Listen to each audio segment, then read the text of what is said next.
Kyle Bennett sat in his chair and stared at the screen. Something was wrong. The numbers on his display made no sense. He had been working at the defense station for 20 years, and he had never seen anything like this before. The signal came from nowhere. It used old codes that nobody had used for 300 years. Kyle leaned forward and touched the screen.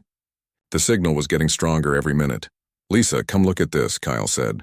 He kept his voice calm, but his heart was beating fast. Lisa Monroe walked over to his station. She was a scientist who studied old languages and ancient codes. Her eyes went wide when she saw the screen. "That's impossible," she whispered. "This code is from the early colony ships." Kyle nodded. "The signal comes from the Kepler system. That's where New Providence was supposed to be." Lisa sat down next to him. New Providence went dark over 300 years ago. Everyone thought they were dead. The story of New Providence was famous. In 2521, 10,000 people left Earth on a ship called Mayflower 2. They traveled to a distant planet to start a new home. For 35 years, they sent messages back to Earth. Then one day, the messages stopped. The last transmission said they had found something under the ground, something old and strange. After that silence, the government sent search teams, but they found nothing. The colony was declared lost. People forgot about New Providence. Life moved on. But now, something was sending signals from that dead system. Kyle called his boss, Admiral Gregory Stone. The Admiral was not happy about being bothered during dinner. "It's probably nothing," Stone said over the video link. "Maybe pirates using old codes to confuse us." "Sir, I think we should send a drone to check," Kyle said. Stone sighed. "Fine, send a drone, but don't waste any more resources on ghost stories." Lisa worked through the night to decode the message. Kyle brought her coffee and watched her work. She had dark circles under her eyes, but she refused to rest. "I'm close," she kept saying. "I'm so close." 2 days passed. The signal grew louder. It repeated the same pattern over and over, like a heartbeat that wouldn't stop. Finally, at 3 a.m, Lisa broke through the encryption. She read the message and went very pale. "Kyle, you need to see this," she said quietly. Kyle looked at the screen. The message was short and simple. "The Queen returns. Bow or burn." Below the message were coordinates, a meeting point at the edge of their space. "And a time 7 days from now. Who is the Queen?" Kyle asked. Lisa shook her head. "I don't know, but whoever sent this wants us to know they're coming." Kyle convinced Admiral Stone to send a reconnaissance drone to the coordinates. The drone was small and fast. It could jump through wormholes to cover vast distances in days instead of years. The drone reached the meeting point in 5 days. When it transmitted its findings back to the station, everyone stopped working to watch. The screen filled with ships. 67 vessels, each one massive beyond anything humans had ever built. They floated in perfect formation, their hulls gleaming with strange blue light. "My God," Kyle whispered. The ships were human in design but different. They looked like regular warships that had been transformed by alien technology. The engines glowed with power that shouldn't exist. The weapons looked advanced beyond understanding. At the center of the fleet sat the largest ship. It was 3 times bigger than Earth's greatest battleship. Along its side, glowing letters spelled out a name: Providence's Wrath. The drone moved closer, scanning the fleet. Suddenly, every screen on every ship lit up at once. A woman's face appeared, looking directly at the drone's camera. She was beautiful and terrible at the same time. Her skin was pale and her eyes reflected starlight like mirrors. She wore armor that seemed to shift between metal and liquid light. "Tell the Coalition that Queen Victoria Hayes of New Providence comes to reclaim what was abandoned," she said. Her voice was calm, but it carried weight and authority. "We gave you 3 centuries. You squandered them." The drone's camera zoomed in on her face. She looked young, maybe 30 years old. But her eyes were old, ancient even. She stared into the camera as if she could see through it, see all the way back to the people watching on Mars. "We are coming home," she said. "Prepare yourselves." The transmission ended. A moment later, the drone exploded. The last thing its sensors detected was a beam of pure white light that simply erased the drone from existence. Kyle stood in the communications room with dozens of other officers. Nobody spoke. They all stared at the blank screen where the woman's face had been. Admiral Stone broke the silence. "Get me the Coalition Council, now." Within hours, representatives from every human colony gathered for an emergency meeting. They argued about what to do. Some wanted to send warships. Others thought it was a trick or a hoax. Kyle was asked to present his findings. He stood before the council and told them everything he knew. The technology is real, he said. The fleet is real. And they'll be here in 2 days. Who is this Queen Victoria Hayes? Someone asked. Lisa stepped forward. I checked the old colony records. Victoria Hayes was 7 years old when the Mayflower II left Earth. She would be over 300 years old now. That's impossible, another council member said. Humans don't live that long. These might not be regular humans anymore, Lisa replied. The council argued for hours. Finally, they decided to prepare the defense fleet. Every available warship was ordered to gather near Mars. If the Providence fleet was hostile, they would be ready to fight. Kyle didn't think fighting was a good idea. He had seen the power readings from that single frigate. The Providence ships operated on technology that was far beyond anything the Coalition had. That night, Kyle couldn't sleep. He kept thinking about the woman's face, about her words. We gave you 3 centuries. You squandered them. What did that mean? What had happened to New Providence? How had they become so powerful? He thought about the last message from the colony, 300 years ago. They had found something underground. Something ancient. Had they discovered alien technology? Had it changed them? 2 days felt like 2 minutes. The time passed too quickly. Soon the Providence fleet would arrive at the outer colonies. Soon they would have answers. Kyle stood at his station and watched the sensors. Lisa stood beside him. They didn't talk. There was nothing to say. The human race was about to meet its long-lost children, and those children had returned with weapons that could reshape the galaxy. Kyle thought about the Queen's message. Bow or burn.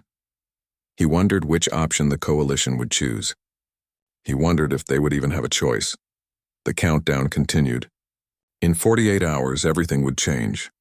The forgotten colony was coming home, and they were bringing their death fleet with them.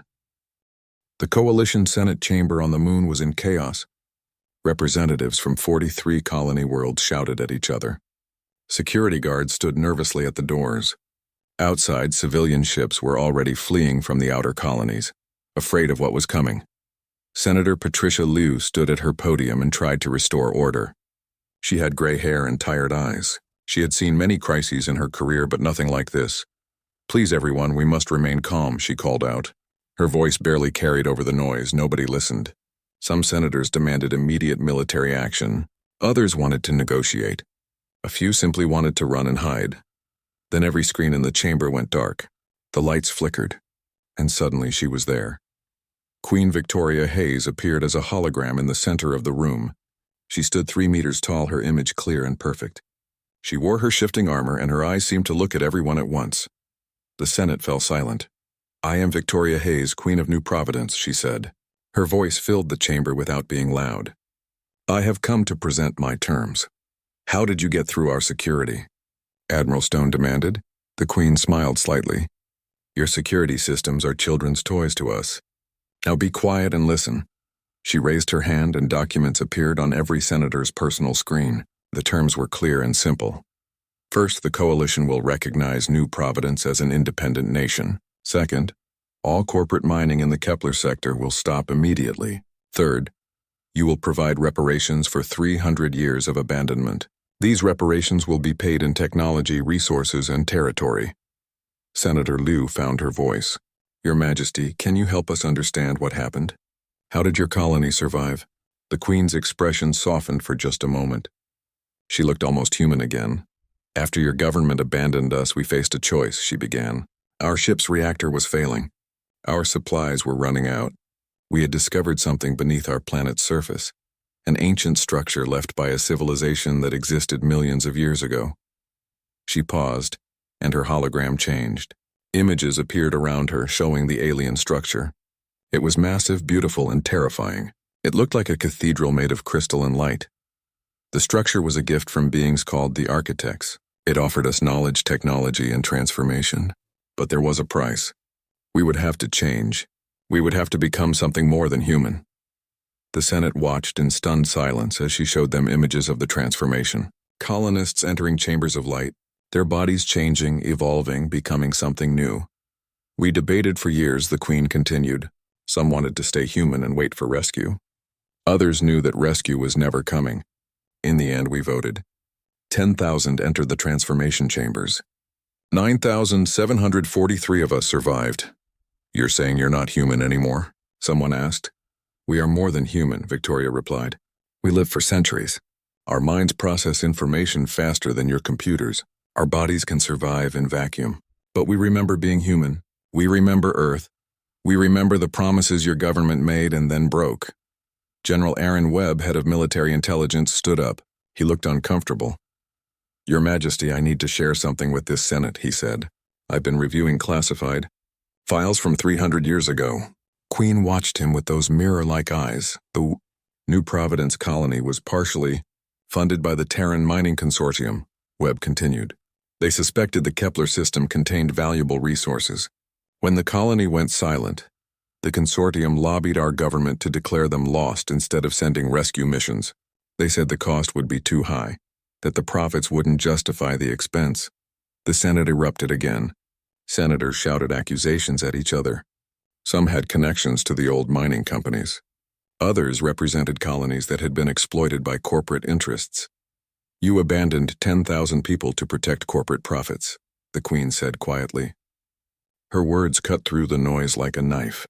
We died alone, afraid and forgotten, all because saving us would cost too much money. Senator Liu felt sick. She had lost family to corporate greed. She knew how the system worked. But to abandon an entire colony? How long do we have to accept your terms? Liu asked. 48 hours, the Queen replied. If you refuse, I will demonstrate what happens to those who stand against New Providence. Is that a threat? Admiral Stone demanded. It is a promise, Victoria said. We did not come here to destroy you. But we will not be ignored or dismissed. We are sovereign, and we will be respected. Her hologram vanished as suddenly as it had appeared. The lights came back on. The Senate chamber dissolved into arguments again. Kyle Bennett watched all of this from a smaller observation room. Lisa stood next to him, her face pale. They're going to refuse, Lisa whispered. The Senate is too proud. They'll vote to fight. Kyle nodded. He feared she was right. Admiral Stone called Kyle to his office later that day. The Admiral looked old and tired. Bennett, I'm sending you to make direct contact with the Queen's flagship, Stone said. Take a diplomatic shuttle. No weapons. See if you can negotiate more time. Kyle didn't want to go, but he followed orders. He took a small ship and flew toward the Providence fleet, which had moved to the edge of their solar system. As he approached, his sensors went crazy. The power readings from the fleet were impossible. Each ship generated more energy than Earth's entire power grid. The shields alone would take decades for Coalition scientists to understand. The Providence's wrath was even more impressive up close. It was a city in space, bristling with weapons that Kyle couldn't identify. A voice came over his radio. Commander Bennett, you are cleared to dock. The Queen will see you. Kyle docked his shuttle in a bay that could have held 100 ships his size. When he stepped out, he was met by soldiers in that same shifting armor. They moved with precision that seemed almost robotic, but their faces were human enough. They led him through corridors of the massive ship. Everything was clean and efficient. Crew members passed by, and Kyle noticed something strange about them. Their eyes reflected light like cats. Their movements were too smooth, too perfect. They were human, but they had left baseline humanity far behind. The Queen received him in a chamber that looked like a throne room mixed with a command center. She sat in a chair overlooking holographic displays of the entire solar system. Commander Bennett, she said, standing to greet him. Up close, she was less frightening. She looked tired, like someone who had carried a heavy burden for too long. Your Majesty, I've come to ask for more time, Kyle said. No, she replied simply. We waited 3 centuries. Every day we waited, we wondered if anyone would come. Every year we hoped someone would remember us. No one did. So we stopped waiting and started building. Now we're strong enough that you cannot ignore us. Kyle saw the pain in her eyes. Beneath the power and the technology, she was still human enough to feel hurt and anger. The Senate is going to reject your terms, Kyle said quietly. I know, Victoria replied. That's why I must show them what rejection costs. Kyle returned to his shuttle with a heavy heart.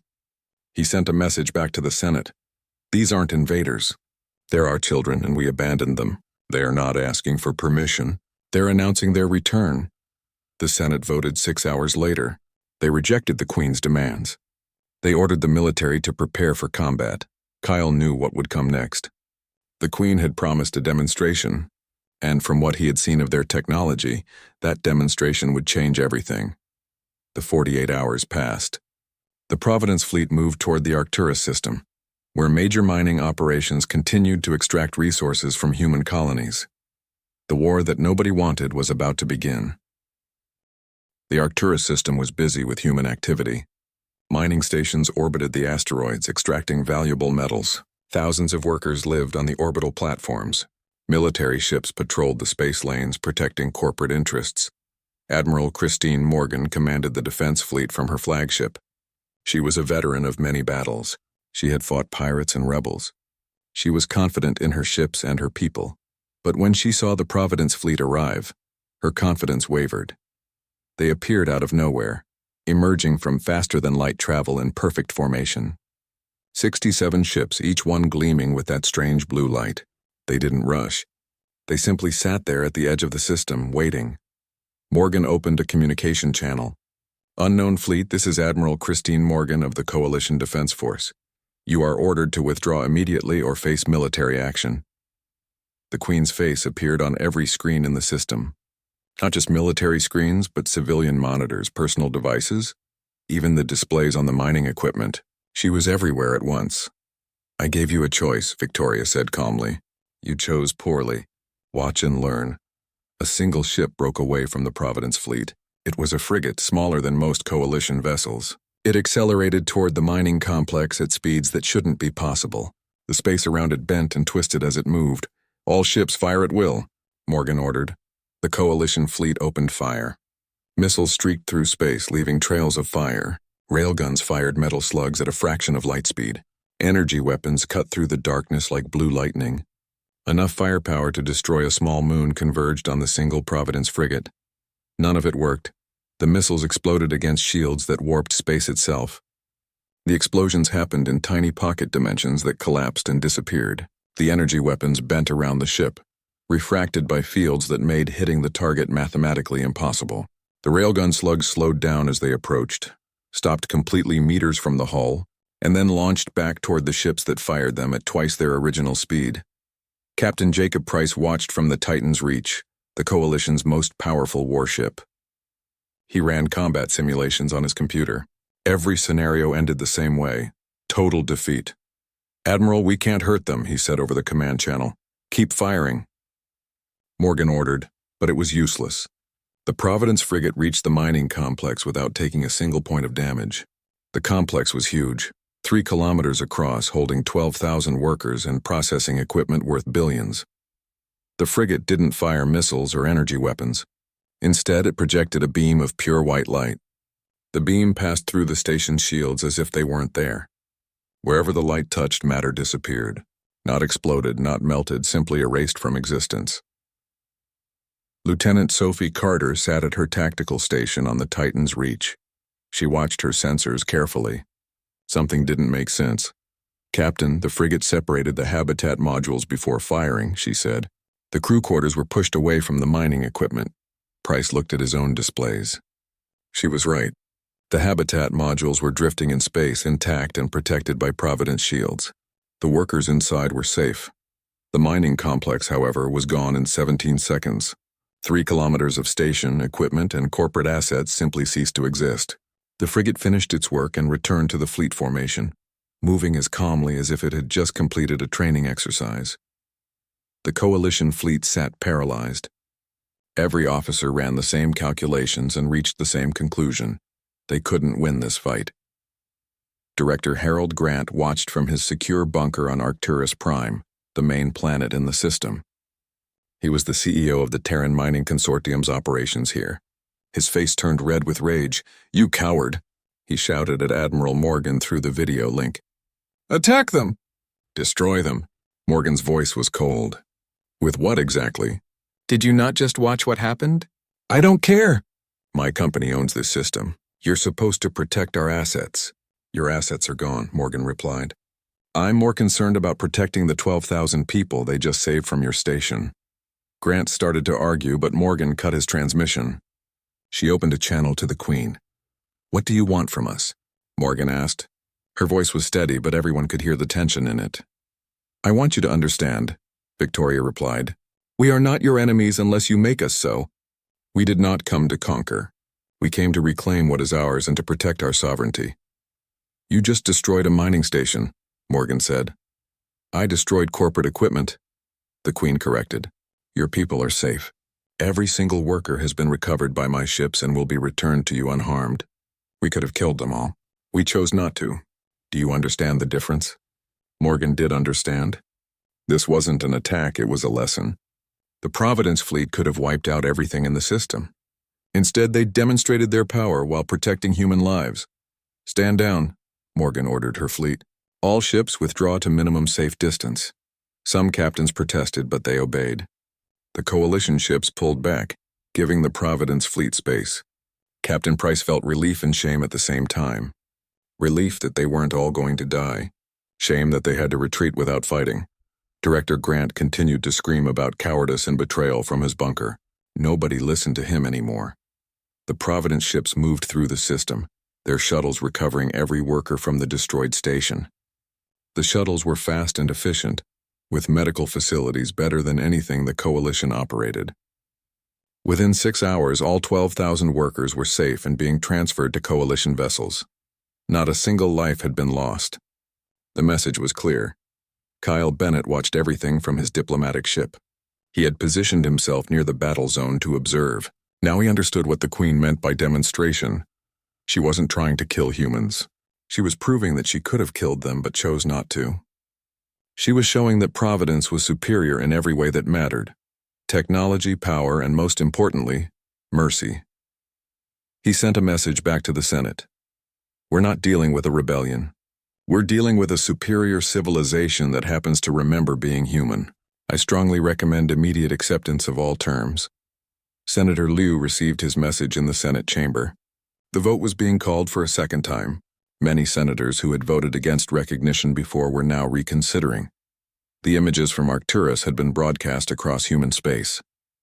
Everyone saw the power of the Providence fleet. Everyone saw that the Queen could have killed thousands but chose to save them instead. "We have to negotiate," Liu said to the other senators. "Pride won't protect us. Stubbornness won't save our people. We abandoned them 3 centuries ago. The least we can do now is listen to what they want." Admiral Stone, who had been the loudest voice against recognition, sat quietly. He had watched the battle. He had seen his most powerful ships become irrelevant in seconds. There was nothing left to say. The vote was called. This time, more senators voted for recognition. Not enough to pass, but enough to show that opinions were changing. The Providence fleet remained in the Arcturus system for 3 days. They didn't threaten anyone. They didn't make demands. They simply stayed there, a constant reminder of what they could do if they chose to. Workers who were rescued reported being treated well. Providence medical staff had healed injuries that Coalition doctors said were permanent. The food was better. The quarters were cleaner. Some workers didn't want to leave. On the 4th day, the Providence fleet moved on. They headed toward the Kepler sector, the territory they claimed as their own. They didn't ask permission. They simply informed the Coalition that any ships in that region had 24 hours to leave. Every ship left. No one wanted to test the Queen's patience again. Kyle returned to Mars exhausted and shaken. Lisa met him at the docking bay. "Is it true they have ships that can erase matter?" she asked. Kyle nodded. "It's all true. The technology, the power, everything. We're completely outmatched. What happens now?" Lisa asked. "Now we negotiate," Kyle said, "because the alternative is extinction, and the Queen just proved she doesn't want that. But if we keep pushing, she'll do what she has to do." The Senate scheduled another vote for the following week. This time, Kyle believed it would pass. The Queen had made her point without killing anyone. She had demonstrated power without cruelty. She had shown that New Providence was not a threat to humanity, but rather a reminder of what humanity could survive and become. The Death Fleet had proven it was aptly named. But the death it brought was death of ignorance, death of corporate greed, and death of the old ways that had led to abandoning 10,000 people in the first place. Change was coming, whether the Coalition was ready or not. The Coalition Senate voted again 3 weeks after the demonstration at Arcturus. This time the vote passed. New Providence would be recognized as an independent nation. The Kepler sector would become their territory. In exchange, they would share some technology and sign a mutual defense pact. Senator Patricia Liu and Commander Kyle Bennett were chosen to travel to New Providence itself. It was time to see what the lost colony had become. The journey took them through space that now belonged to the Queen's domain. What they saw amazed them. Entire star systems had been transformed. Planets that were once barren now had atmospheres. Massive structures orbited stars, collecting energy. Space stations the size of moons floated in the darkness. "This is impossible," Kyle whispered as their ship approached the New Providence homeworld. How did they build all this in 300 years? Lisa, who had insisted on joining the mission, studied her sensors. "Their construction technology operates at speeds we can't match. They build in days what would take us decades." The planet of New Providence was beautiful. It was larger than Earth, with blue oceans and green continents. 3 moons hung in the sky, each one positioned perfectly to control the tides and weather. Cities gleamed on the surface, mixing natural landscape with advanced architecture. Their ship landed at the capital, Providence Prime. A welcoming party waited for them. At the front stood Queen Victoria Hayes, wearing simpler clothing than before. Without her armor, she looked almost normal. "Almost. Welcome to our home," she said, offering her hand. Kyle shook it carefully. Her skin felt warm and normal, but there was strength in her grip that reminded him she was far more than human now. They were given a tour of the city. The buildings were tall and elegant, made from materials that seemed to shift color in the sunlight. Parks and gardens filled the spaces between structures.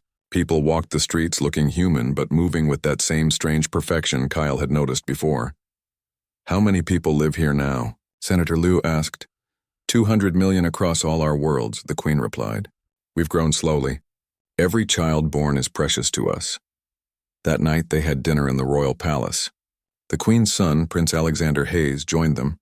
He was young, perhaps 20 years old, with his mother's mirror-like eyes and calm demeanor.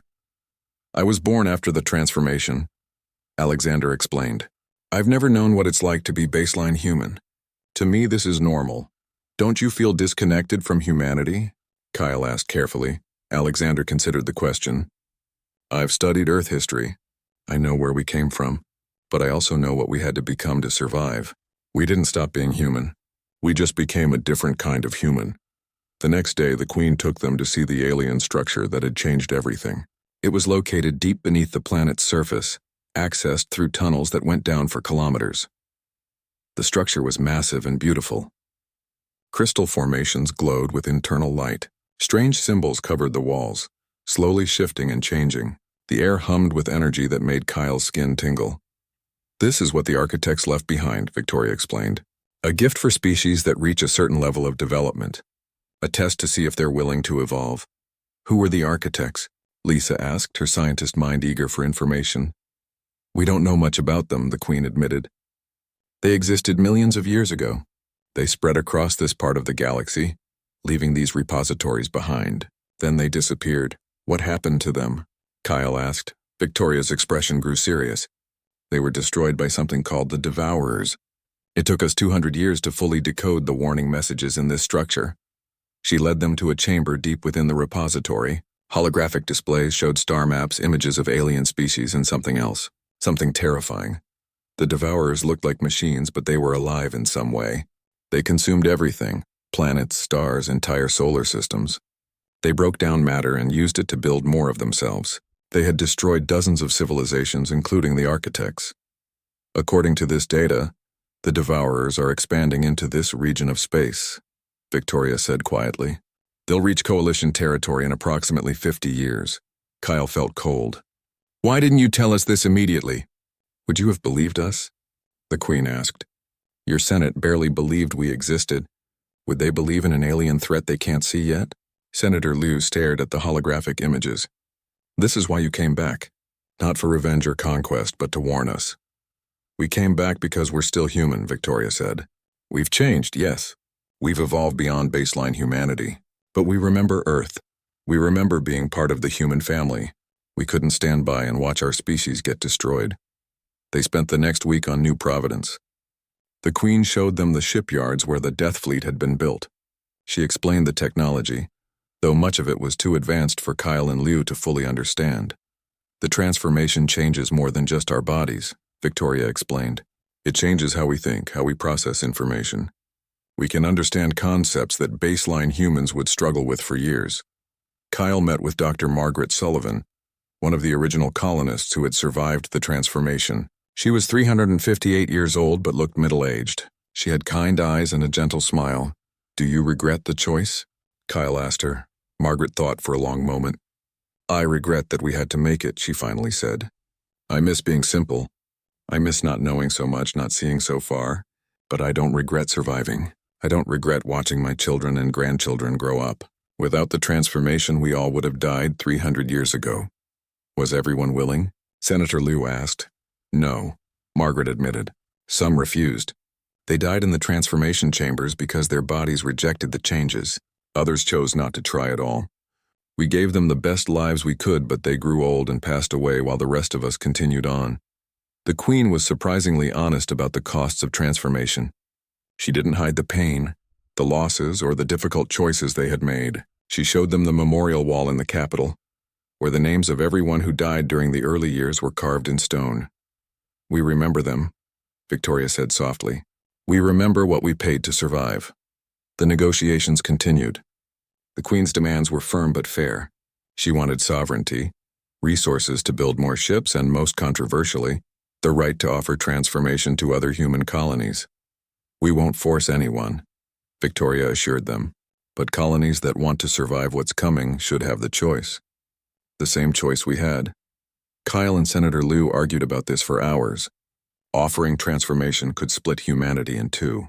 It could create conflict between the changed and the unchanged. But denying colonies the choice seemed wrong too. "What if we make it voluntary?" Liu suggested. "Any colony that wants transformation must vote on it. And it requires approval from both Coalition and Providence authorities." The Queen agreed to this compromise. On their last day on New Providence, Kyle stood on a balcony overlooking the capital. Prince Alexander joined him. "Do you think our peoples can work together?" Alexander asked. "I hope so," Kyle replied. "The alternative is too terrible to consider." Alexander nodded. "My mother says that hope is the most human thing about her. Despite everything she's seen and everything she's become, she still hopes. That's why she came back." Kyle understood then. The Queen wasn't a conqueror or a tyrant. She was a leader trying to save her people. All her people. Both the transformed and the baseline humans who still lived under Coalition rule. The mission returned to Coalition space with a treaty. Recognition of New Providence's independence in exchange for technology sharing and mutual defense. The right for colonies to choose transformation in exchange for strict oversight and voluntary participation. The Senate ratified the treaty 1 month later. The vote was close but decisive. Humanity would move forward together, changed and unchanged, united by necessity and hope. Director Harold Grant and the Terran Mining Consortium tried to fight the treaty. They hired mercenaries and launched attacks on Providence supply lines. It was the worst decision they could have made. The Queen didn't retaliate with violence. Instead, she released evidence of every illegal act the consortium had committed over the past century. The corruption, the exploitation, the deaths caused by corporate greed, all of it exposed for everyone to see. The scandal destroyed the consortium. Director Grant was arrested. Laws were changed to prevent corporations from having so much power over government decisions. Kyle received a promotion to admiral. His first assignment was to command a joint Coalition Providence task force. Their mission: establish early warning systems in space where the Devourers were expected to appear. As he stood on the bridge of his new ship, equipped with technology from both civilizations, Kyle felt something he hadn't felt in years. He felt hope. The Queen had given humanity that gift along with the tools to survive. 6 months passed after the treaty was signed. Life across human space began to change in ways both small and large. Coalition ships started carrying Providence technology. Scientists from both civilizations worked together in research stations. And most significantly, the first Coalition colony voted to undergo transformation. The colony was called Harvest 7, an agricultural world far from Earth. The planet was dying. Climate change had made farming nearly impossible. The people faced starvation within a generation. No baseline human technology could fix the damage fast enough. The colony's governor, a woman named Sarah Chen, called for a vote. The debate lasted for weeks. Some people wanted to stay human and relocate to another world. Others saw transformation as their only hope to save their home. Queen Victoria personally traveled to Harvest 7. She didn't come to pressure anyone. She came to answer questions and show them what transformation truly meant. Kyle accompanied her, along with Dr. Lisa Monroe and Captain Jacob Price. They watched as the Queen spoke to crowds of nervous colonists. "I won't lie to you," Victoria told them. "Transformation is difficult, it hurts. Some of you might not survive it. And those who do will be changed forever. You'll live longer, think faster, become stronger. But you'll also lose something. You'll lose the simplicity of being baseline human. Will we still be ourselves?" Someone in the crowd asked. "Yes," the Queen replied firmly. "My son was born after transformation. He's never known baseline existence. But he's still himself, still unique, still human in the ways that matter. Transformation enhances who you are. It doesn't erase you." The vote took place 1 month later. 80% chose transformation. 20% chose to relocate. The Providence fleet helped evacuate those who wanted to leave, treating them with respect and providing transport to other colonies. For those who stayed, the process began. The Queen's engineers built transformation chambers on Harvest 7, modified versions of what the architects had left on New Providence. The colonists entered in groups of 100, lying down in pods filled with glowing liquid. Lisa studied the process carefully, taking notes. The transformation worked at the cellular level, rewriting DNA, enhancing neural pathways, strengthening body structure. It took 3 months for each group to complete. Kyle visited the medical centers where newly transformed colonists were recovering. They looked confused and overwhelmed. Their eyes had that same reflective quality as Providence citizens. They moved carefully, learning to control their enhanced strength. "How do you feel?" Kyle asked a young farmer named Peter Ross. "Everything is too much," Peter replied. "I can hear conversations from across the building. I can see in the dark. My mind won't stop processing information. It's like I drank 1,000 cups of coffee and can't calm down." "It gets easier," Prince Alexander said, entering the room. He had come to help the newly transformed adjust. "Your brain needs time to adapt. In a few weeks, you'll learn to control it. In a few months, you'll wonder how you ever lived without these abilities." Alexander was right. Within 3 months, the transformed colonists of Harvest 7 had adapted. They began fixing their planet's climate using technology the Queen provided. They planted new crops that grew faster and stronger. They built cities that baseline humans could only dream about. The success of Harvest 7 led other colonies to consider transformation. But it also created tension. Some baseline humans felt threatened. They saw transformation as abandoning humanity. Protests broke out on several worlds. Senator Liu worked hard to keep the peace. She gave speeches about unity and understanding. "We're all human," she told crowds. "Whether someone chooses transformation or not doesn't change that basic truth. We face threats that don't care about our differences. We need to stand together." Meanwhile, Admiral Kyle Bennett focused on his mission. The Joint Task Force had established sensor networks at the edge of explored space. They were watching for the Devourers, following coordinates from the Architect repository. Captain Price commanded one of the new hybrid warships, combining Coalition and Providence designs. The ships were impressive, faster and stronger than anything the Coalition had built before. Dr. Monroe continued studying the Architect technology. She made a surprising discovery. The repository on New Providence wasn't the only one. There were others scattered across the galaxy, each one containing different knowledge and technology. The architects prepared multiple species to face the Devourers, Lisa explained to Kyle during a briefing. They left weapons, defensive systems, and transformation technology in dozens of locations. They were trying to give younger civilizations a chance. Did it work for them? Kyle asked. No, Lisa admitted. According to the data, the architects lost. But they bought time for other species to develop. 3 years after recognition, the early warning systems detected something. Long-range sensors picked up anomalies in deep space, exactly where the Providence predictions said the Devourers would appear. Kyle's task force moved to investigate. What they found confirmed everyone's worst fears. The star system was dead. No planets remained, just debris fields where worlds used to orbit. The star itself looked drained, its light dimmer than it should be. And scattered through the system were shapes, massive constructs that looked like a mix between machines and living creatures. "Those are Devourer scout ships," Prince Alexander said. He had joined the task force as a liaison. "They're here to assess the region, identify resources, and report back to their main fleet." "Can we fight them?" Captain Price asked. "We can try," Alexander replied. "But we need to be careful. If even one scout escapes, it will warn the others. We need to destroy them all at once." The battle planning took 2 days. The Joint Task Force had 12 ships, 6 Coalition vessels and 6 Providence ships. The Devourer scouts numbered 15, each one roughly the size of a Providence frigate. Kyle gave the order to attack. The fleet engaged the scouts at maximum range. Providence weapons tore through space, that same white light that had destroyed the mining station at Arcturus. Coalition ships fired missiles and railguns using patterns developed by Price to maximize damage. The Devourers were tough. Their hulls absorbed incredible punishment. They fired back with weapons that twisted gravity, crushing Coalition ships like tin cans. 3 Coalition vessels were destroyed in the first 5 minutes.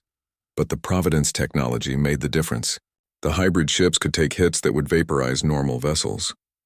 And the white light weapons ignored the Devourer defenses, erasing chunks of their ships with each hit. The battle lasted 30 minutes. When it ended, all 15 Devourer scouts were destroyed. But the cost was high. 7 of Kyle's 12 ships were gone. Over 4,000 people died. Kyle stood on his bridge looking at casualty reports. This was just the scouts. The main Devourer fleet would be 1,000 times worse. He sent a message to the Queen and the Coalition Council.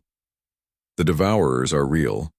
They're here 3 years early, and they're more dangerous than we expected. We killed their scouts, but they will have transmitted data before they died.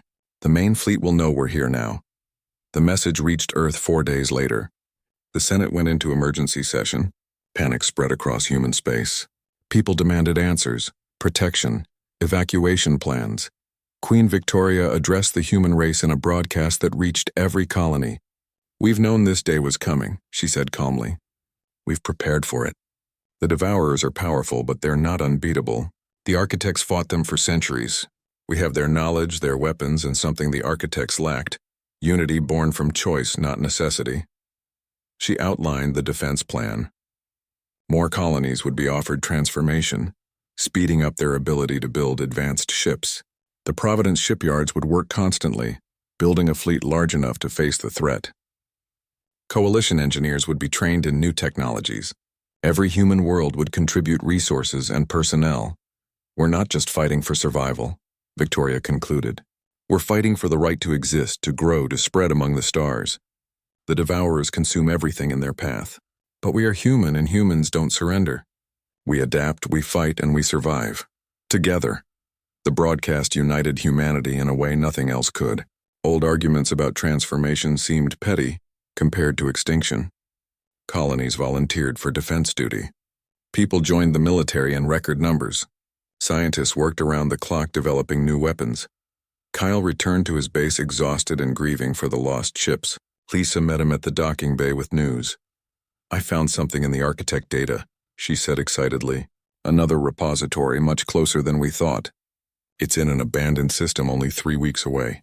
The data suggests it contains advanced weapons specifically designed to fight the Devourers." "Then we need to get there first," Kyle said. "Before the Devourers find it." A new mission was planned. Kyle would lead an expedition to the second repository. If they could retrieve the weapons, humanity would have a better chance. As he prepared his ship for departure, Kyle thought about how much had changed. 3 years ago, he had been a regular officer watching sensors at a boring station. Now he was an admiral leading humanity's defense against an alien threat that most people didn't believe existed. And it all started with a signal from a forgotten colony. 10 years had passed since the first contact with New Providence. Admiral Kyle Bennett stood on the observation deck of his flagship and looked at Earth below. The planet was different now, surrounded by defense stations that mixed Coalition and Providence technology. Ships patrolled constantly, watching for threats that could appear without warning. Kyle was 54 years old now, with gray in his hair and lines on his face. He had seen more combat than any officer in Coalition history. The war with the Devourers had been brutal and constant, but humanity was still here, still fighting. 5 more lost colonies had returned during the past decade. Each one had discovered architect repositories. Each one had transformed in different ways. Some enhanced their bodies for combat, others focused on mental abilities. One colony had integrated with technology so completely they were half machine, but they all remembered being human. They all wanted to protect their species. The Coalition had evolved into the Terran Alliance, a federation of transformed and baseline humans working together. Queen Victoria served on the ruling council alongside Senator Patricia Liu, who was now Chancellor Liu. Admiral Kyle Bennett commanded the combined defense fleet. Captain Jacob Price had become a legend. He pioneered tactics that combined baseline human creativity with transformed processing speed. His strategies had won battles that should have been losses. He had earned the respect of both civilizations. Dr. Lisa Monroe led the research teams that studied architect technology. They had found 12 repositories across the galaxy. Each one provided new weapons, new defenses, new hope. The knowledge of a dead civilization giving life to a younger species. The transformation was now common across human space. About 30% of humanity had chosen to change. The process was safer now, refined over years of practice. People who transformed kept their memories, their personalities, their essential selves. They just became more capable. Lieutenant Sophie Carter, who had been a young officer on the Titan's Reach, was now Captain Carter. She commanded one of the newest warships, built from the ground up with integrated technology. At 28 years old, she was the youngest captain in the fleet. The Devourers had been pushing into human space for years. Their main fleet was massive, thousands of ships that consumed entire solar systems. They broke down planets, harvested stars, and used the resources to build more of themselves. Humanity fought them at every turn. The Providence Death Fleet, once feared by humans, now protected every human world. The white light weapons could destroy Devourer ships. The space warping shields could protect against their gravity weapons, but the enemy kept coming. For every Devourer ship destroyed, 2 more appeared. Kyle attended a council meeting on Luna. The chamber was filled with representatives from dozens of worlds. Queen Victoria sat at the head of the table, looking as young as she had 10 years ago. Next to her sat Chancellor Liu, now in her 70s but still sharp and determined. The Devourer main fleet will reach Earth in 6 months, Victoria said without emotion. We've slowed them down, but we can't stop them completely. They outnumber us 50 to 1. The room fell silent. Everyone knew this day might come. But hearing it stated so clearly was different. How many ships do we have? Someone asked. Prince Alexander, now 30 years old and commanding a battle group, answered. We have 8,000 warships combining all human forces. The Devourers have over 400,000. The numbers are not in our favor. Then we need to change the equation, Captain Price said. We can't win through direct combat. We need to find their weakness, Lisa stood up. She looked tired but excited. I think I found something. The architect repository on Kepler 186 contained data about the Devourer's central intelligence. They're not truly individual ships. They're all connected to a central processor, a sort of queenship that coordinates everything. Where is this queenship? Kyle asked. At the center of their fleet, Lisa replied, protected by thousands of vessels. But the data suggests that if we destroy it, the entire Devourer fleet will become uncoordinated. They'll still fight, but they won't be able to work together effectively. Queen Victoria leaned forward. You're suggesting a suicide mission. We'd have to push through their entire fleet to reach the center. Yes, Lisa admitted. But it's our best chance. Maybe our only chance. The council debated for hours. Some wanted to evacuate Earth and retreat deeper into space. Others argued for a defensive stand. But Kyle knew Lisa was right. Running would only delay the inevitable. Fighting defensively would lead to slow defeat. We need to attack, Kyle said finally. We need to take the fight to them. If there's even a chance of destroying their command ship, we have to try. The vote was close, but the decision was made. Humanity would launch an offensive against the Devourer fleet. Every available warship would participate. It would be the largest space battle in human history. The preparation took 3 months. Ships were upgraded, Crews were trained. Strategy was planned and revised dozens of times. Every human world contributed resources and personnel. Kyle stood with his senior officers the night before the battle. Captain Price, Captain Carter, Prince Alexander, and others who had fought beside him for years. "Some of us won't come back," Kyle said quietly. "Maybe none of us will. But we're giving humanity a chance.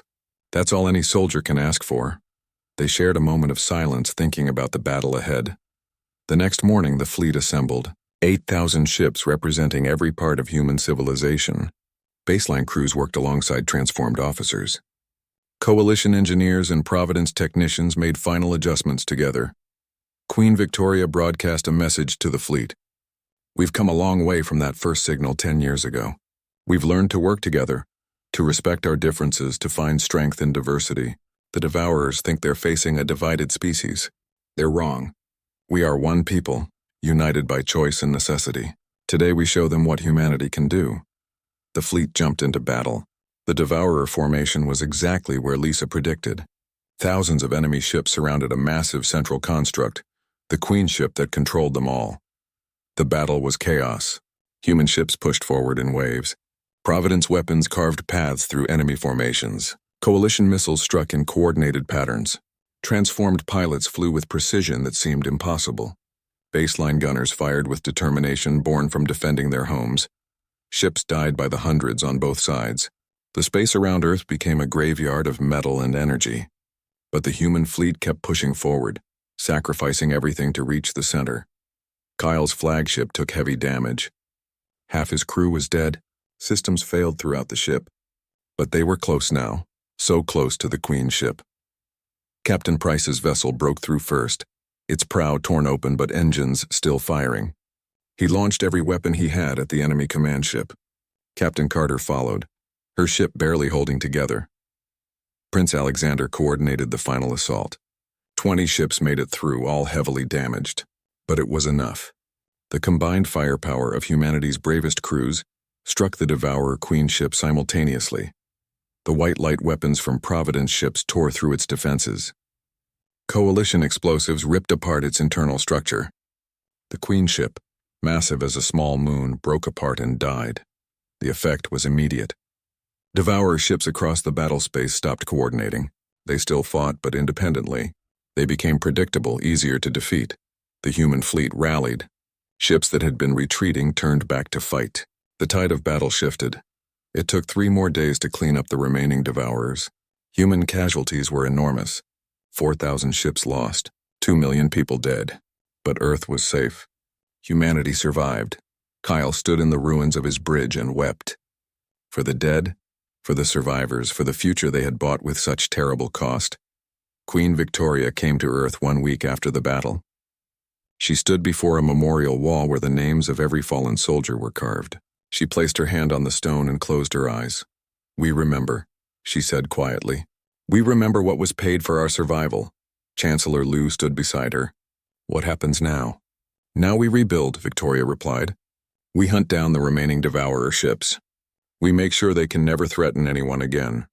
And we find other species, other civilizations that might face the same threat. We share what we learned. We help them survive." Kyle received honors from every human world, but he refused promotion or retirement. He continued commanding the fleet, now focused on cleanup operations and exploration. Lisa discovered more architect repositories. Each one contained messages, warnings to younger species. The architects had failed, but they ensured their knowledge would survive. They gave other civilizations the tools to succeed where they fell. 5 years after the Great Battle, Kyle stood on New Providence. The Queen had invited him for a ceremony. She was unveiling a monument to the war. The sculpture showed 2 figures standing back to back. One was baseline human, one was transformed. Together they held up a shield protecting a small Earth behind them. The inscription read, "We were forgotten, but we remembered. We returned not with vengeance, but with hope. United we stand, divided we fall. Together we endure." Queen Victoria stood next to Kyle as they watched the sunset on her world.